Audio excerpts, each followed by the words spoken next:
کہانی اس حقیقت کی جو مالیاتی خواب کی تراشی مالیاتی بدخوابی میں بدل جاتی ہے۔ محنتی لوگوں کی طرز زندگی کا خاکہ یکساں ہوتا ہے۔ حالیہ شادی خوش باش اعلیٰ تعلیم یافتہ جوڑ اور ایک ہی جگہ بود و باش اختیار کرتے ہیں۔ ایک چھوٹے سے تنگ کرایہ کے فلیٹ میں فوری طور پر انہیں احساس ہوتا ہے کہ اکٹھے رہ کر وہ بچت کر رہے ہیں۔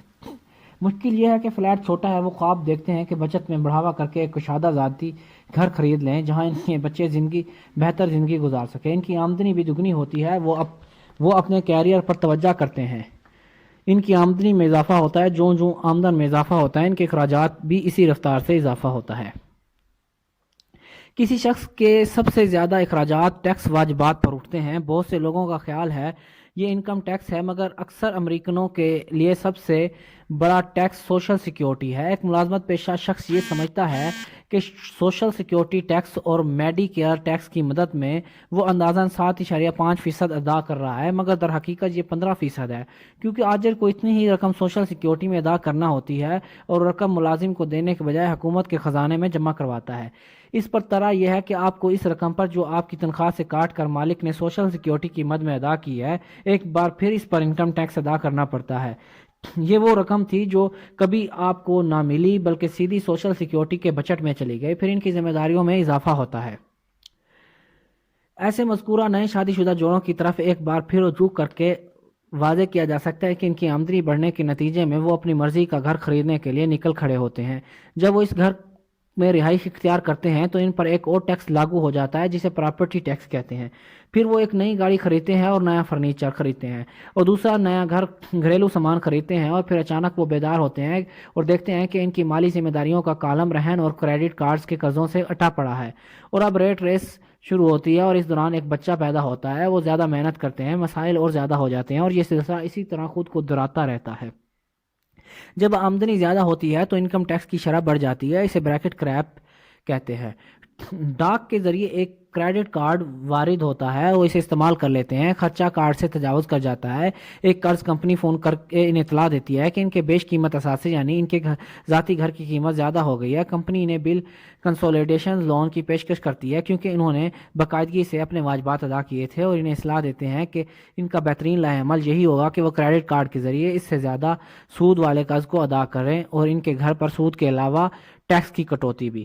وہ فوراً اس پیشکش کو قبول کرتے ہیں اور حاصل کردہ رقم سے کریڈٹ کارڈز کی ادائیگی کرتے ہیں، اور وہ سکھ سانس لیتے ہیں۔ کریڈٹ کارڈز کی ادائیگی ہو جاتی ہے، اور اب انہوں نے روزانہ اخراجات کے قرض کو اپنے گھر کے رہن میں ملوث کر لیا ہے، اور ان کی ادائیگیوں میں کمی واقع ہوئی ہے کیونکہ وہ قرض کی ادائیگی کی مدت میں 30 سال تک بڑھا لیتے ہیں۔ انہوں نے اچھا کام کیا۔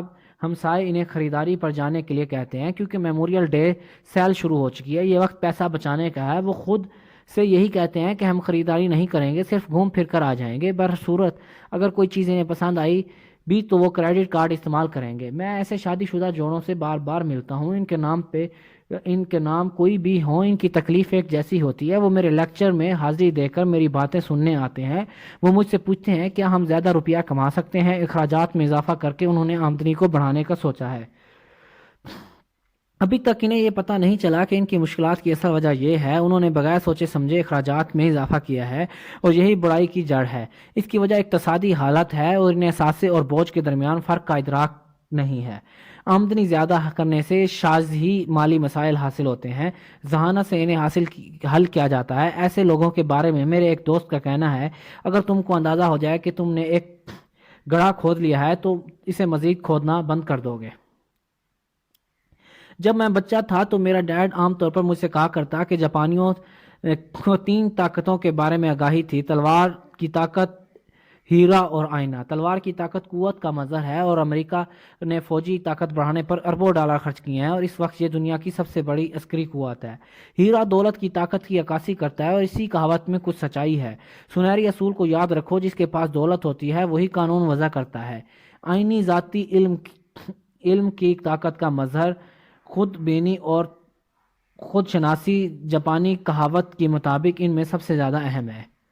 غریب اور متوسط طبقے کے لوگ عام طور پر پیسہ کی قوت کو خود پر طاری کر لیتے ہیں. صبح سویرے اٹھ کر سخت محنت کی وجہ سے وہ خود سے یہ سوال بھی کر نہیں پاتے کہ جو کچھ وہ کر رہے ہیں کیا اس کا کوئی سر پیر ہے. ہر صبح جو وہ کام پر جاتے ہیں تو وہ اپنے پاؤں میں ایک گولی رسید کرتے ہیں.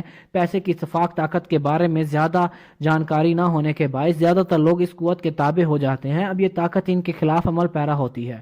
اگر انہوں نے آئینے کی قوت کے بارے میں جانا ہوتا تو وہ خود سے سوال کرتے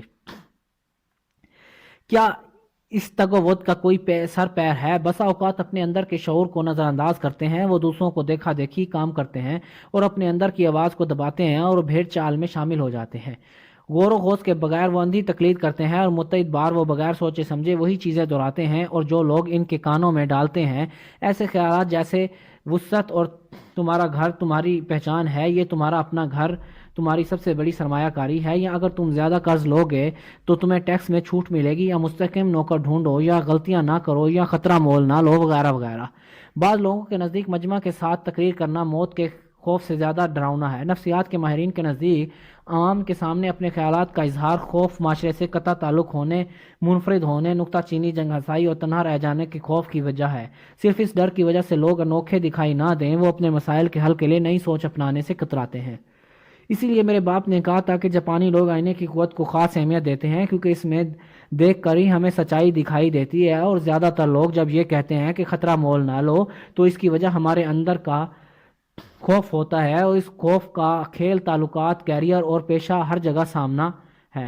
یہی وجہ ہے کہ جس کی بدولت لوگ پرانی راہیں اپناتے ہیں اور کبھی بھی تحقیق کی نظروں سے ان مروجہ طور طریقوں یا مقبول رجحانات کا موازنہ نہیں کرتے. تمہارا اپنا گھر سب سے بڑی سرمایہ کاری ہے, یا ترقی کرتے کرتے تم نائب صدر بن جاؤ گے. بچت کرو, جب میری تنخواہ میں اضافہ ہوگا تو بڑی گاڑی اور بڑا گھر خریدوں گا. میوچل فنڈز بچت کی اچھی شکل ہے. ٹکل می ایلمو ڈولز دستیاب نہیں, اور اگر میرے پاس ایک اور ہوتی تو بچے کچے گاہک کے پاس اسے فروخت کر دیتا.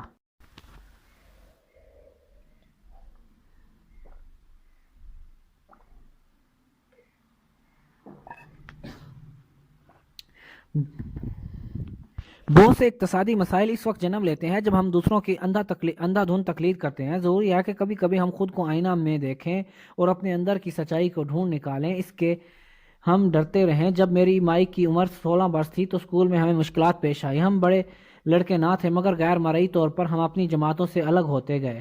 ہم مائی کے ڈیڈ کے لیے روزانہ اسکول کے وقت کے بعد اور ہر ہفتے کام کرتے. ہم اکثر کام کے بعد گھنٹوں مائی کے ڈیڈ کے پاس اس کے دفتر بیٹھے رہتے جب وہ اپنے بینکرز, وکیلوں, حساب دانوں, اسٹے بازوں, سرمایہ کاروں, منتظموں اور ملازمتوں سے ملاقاتیں کرتا رہتا. یہ وہ شخص تھا جس نے 13 سال کی عمر میں اسکول کو تیاگ دیا تھا اور اب وہ رہنمائی کر رہا تھا, احکام نازل کر رہا تھا, مشورے دے رہا تھا اور پڑھے لکھے لوگوں پر جرا کر رہا تھا. وہ دم ہلاتے ہوئے اس کی آواز پر لبیک کہتے ہیں. جب وہ ان سے ناراض ہوتا ہے تو وہ سہم جاتے ہیں. یہی وہ شخص تھا جس نے فرسودہ روایت کا غلام بننے سے انکار کر دیا. اس نے جو کچھ کیا اپنی سوچ کے تحت کیا, اور اسے ان الفاظ سے نفرت تھی, ہمیں ایسا ہی کرنا ہے, کیوں دوسرے بھی یہی کر رہے ہیں. اسے نہ صرف چڑھتی چڑ تھی, اگر آپ اس سے کام کرنے پر راضی کرنا چاہتے تو صرف یہ کہنا کافی تھا, میرا خیال نہیں کہ یہ کام کر سکو. ہم نے اس کے دفتر میں بیٹھ کر ملاقاتوں کے دوران اتنا کچھ سیکھ لیا جو کچھ اسکول پڑھائی سے کجا زیادہ تھا. مائک کے باپ نے اسکول سے تعلیم حاصل نہ کی تھی, پھر بھی وہ معاشی طور پر تعلیم یافتہ تھا اور کامیاب تھا. وہ بار بار ہم سے کہا کرتا تھا کہ ایک ذہین آدمی اپنے سے زیادہ ذہین لوگوں کو ملازم رکھتا ہے. چنانچہ مجھے اور مائک کو گھنٹوں ذہین لوگوں کی صحبت نصیب فرمائی اور ہم نے استفادہ کیا. لیکن اسی وجہ سے ہم دونوں اس مقبول عام راستے کو اختیار نہ کر پائے جو ہمارے استادوں نے ہمیں سکھایا تھا, اور اسی مشکلات پیدا ہوئی جب ہم کبھی استاد یا کہتا اگر تم اچھے گریڈ حاصل نہ کیے تو حقیقی دنیا میں تم ناکام ہو جاؤ گے. یہ سن کر مجھے اور مائک کو تعجب ہوتا. جب ہمیں اصولوں کی پیروی کی تلقین کی جاتی اور رائج الوقت طریقوں پر چلنے کو کہا جاتا تھا تو ہمیں احساس ہوتا کہ تعلیمی نظام کو کس طرح تخلیق اور تحقیق کی حوصلہ شکنی کرتا تھا. ہم کو پتہ چلتا گیا کہ ہمارے امیر ڈیڈ کا کہنا بجا تھا کہ مروجہ تعلیمی نظام اچھے ملازم تو پیدا کرتا تھا, اچھے مالک نہیں.